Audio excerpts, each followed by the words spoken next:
जय श्रीमन नारायण। इतिहास के पन्नों में कुछ विषय ऐसे होते हैं जो कभी मरते नहीं। उन पर विचारों का आदान प्रदान, उन पर मंथन विमर्श का दौर सदा के लिए खुला रहता है। जी हाँ, वैसा ही एक विषय है गांधी वध।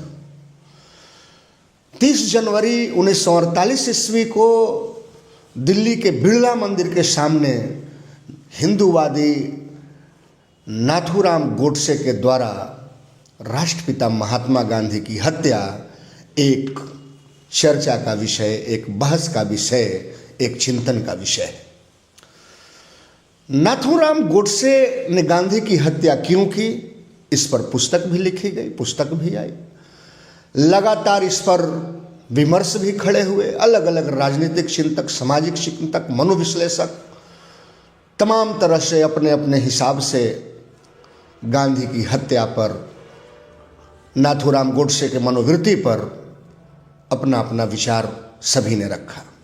उन्हीं विषयों के साथ, चूँकि 30 जनवरी गांधी जी का शहादत दिवस है, उस समय को देखते हुए सोच और खोज के माध्यम से एक नए दृष्टिकोण से हम भी उपस्थित हैं। आखिर नाथूराम गोडसे ने गांधी को क्यों मारा, उसके पीछे उन्होंने तमाम कारण दिए। मसलन गांधी जी हिंदुओं के हितैषी नहीं थे। गांधी जी परोक्ष रूप से पाकिस्तान के हितैषी थे।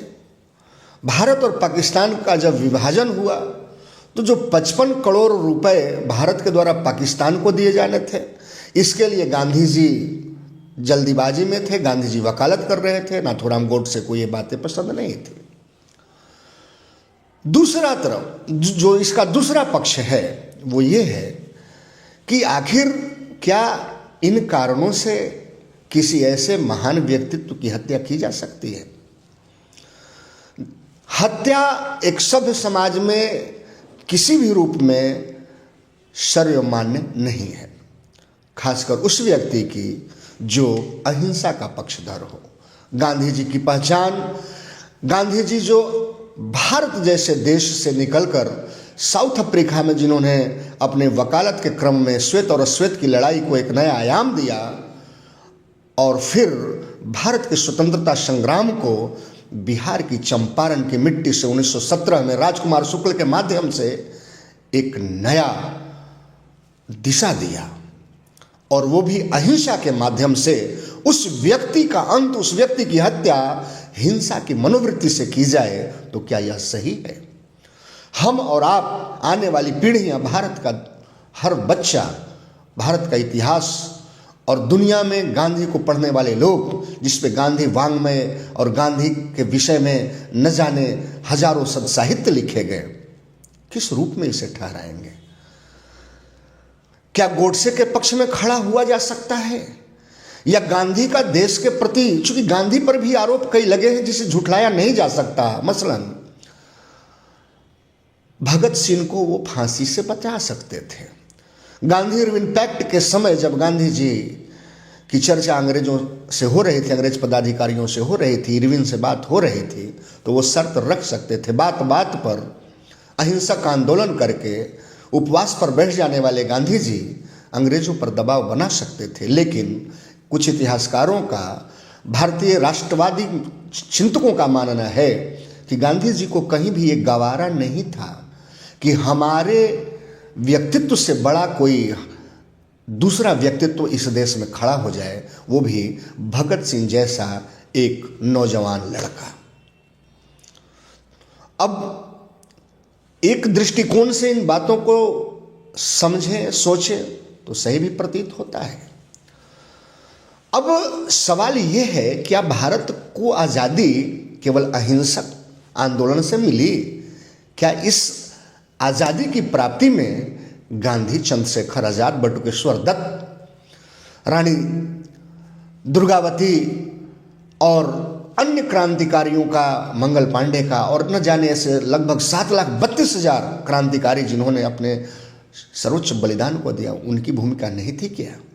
क्या केवल गांधी के चरखे, केवल गांधी के अहिंसात्मक आंदोलन, गांधी का ये विचार कि अगर एक गाल पे थप्पड़ मारे कोई तो दूसरा गाल भी सौंप दो, और इसके समर्थन में उनका दूसरा विचार कि अगर आप हिंसा से बदला लेना चाहते हैं, हिंसक रूप अख्तियार करते हैं, तो आपका अगर कोई एक आंख फोड़ दे तो आप उसकी दूसरी आंख फोड़ दे, तब तो इस हिसाब से पूरी दुनिया ही अंधी हो जाएगी।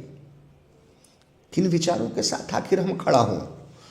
गांधी को राष्ट्रपिता की उपाधि मिली। आखिर गांधी का अहिंसक आंदोलन और गांधी का अहिंसक विचार भारत के जनमानस में और तत्कालीन समय के क्रांतिकारी लोगों में, और जो दूसरा पक्ष जिन्ना का था और जो मुस्लिम लीग था, उन लोगों ने कितना गांधी के अहिंसात्मक विचार को अपनाया, जिस मुस्लिम पक्ष के हमेशा पैरोकारी करते थे गांधी जी।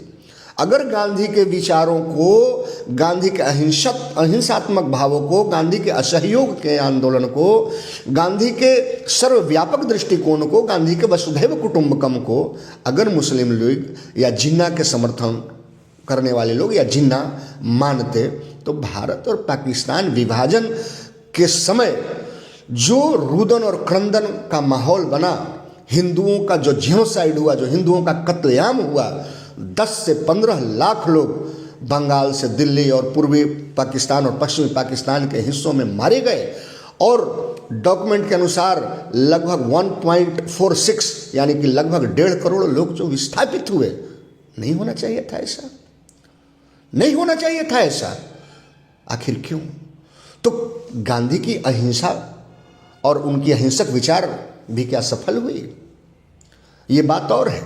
अगर गोडसे कहते हैं, एक विचार ये भी है, गोडसे का एक आया था बयान कोर्ट में कि कोई व्यक्ति जब राष्ट्र से ऊंचा उठ जाता है तो उसे जीने का अधिकार नहीं होता है, क्योंकि राष्ट्र सर्वोपरि है, इसलिए मैंने गांधी को मारा।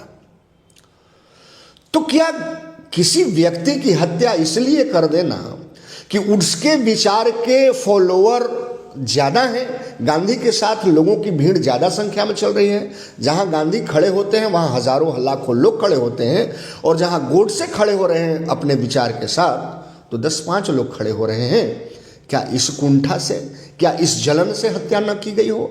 ऐसा भी इससे भी झुठलाया नहीं जा सकता। इन तमाम तरह के विचार और मुद्दे हैं जिस पे हमें और आपको एक अपना विचार सेट करना है, एक आइडियोलॉजी का हिस्सा बनना है, ताकि किसी भी राष्ट्र का इतिहास का लेखन और वैचारिक विमर्श खड़ा हो किसी मुद्दे पर, तो आने वाले समय में हमारी सहभागिता भी अपने विचार के साथ बनी रहे, और इस राष्ट्र का चिंतन और इस राष्ट्र का जो पूरा एक सांगठनिक व्यवस्था है, जो सरकारी जो दस्तावेज हैं और जो लोगों के व्यक्तिगत विचार हैं, वो स्वतंत्रता आंदोलन, गांधीवध, नाथूराम गोडसे, भारत की आज़ादी से जो मिलीजुली प्रतिक्रियाएं हैं, उन प्रतिक्रियाओं पर हमारी सहभागिता भी बनी रहे। तो मैं ये प्रश्न मैं आपको छोड़ता हूँ कि गांधीवध क्या उचित था या अनुचित था? हमने अपना पक्ष रखा। क्या किसी एक व्यक्ति को इसलिए मार दिया जाना चाहिए या हत्या कर दिया जाना चाहिए कि उसका चेहरा बड़ा हो जाए, वो बहुत चर्चित हो जाए, उसके साथ लोगों की संख्या कम हो, और मारने वाला व्यक्ति भी एक विचारक है, उसके अपने पक्ष है, उसके अपने रास्ते हैं, उसके रास्ते को अख्तियार करने वाले लोग, उसके फॉलोअर्स लोग कम हैं, तो क्या इस फ्रस्ट्रेशन में, क्या इस आत्म प्रवंचना में वो किसी की हत्या कर देगा? सही है? या फिर गांधी जैसे रास्ते पर केवल अपने ही पक्ष को सही मानकर दूसरे पक्ष को गलत मानना, ये सही है? कौन सा रास्ता सही है? आप कमेंट में अपना जवाब अवश्य दें। तब तक के लिए हम आपसे विदा लेते हैं, और आपसे नम्र निवेदन है, वीडियो जैसा भी बना, विषय जो भी हो, एक बार हमारे चैनल सोच और खोज को ज़रूर सब्सक्राइब करें। हर वक्त हर विषयों पर लेकर, नए विषय पुराने विषय पर विमर्श के साथ मैं खड़ा रहूँगा। जय श्री राम।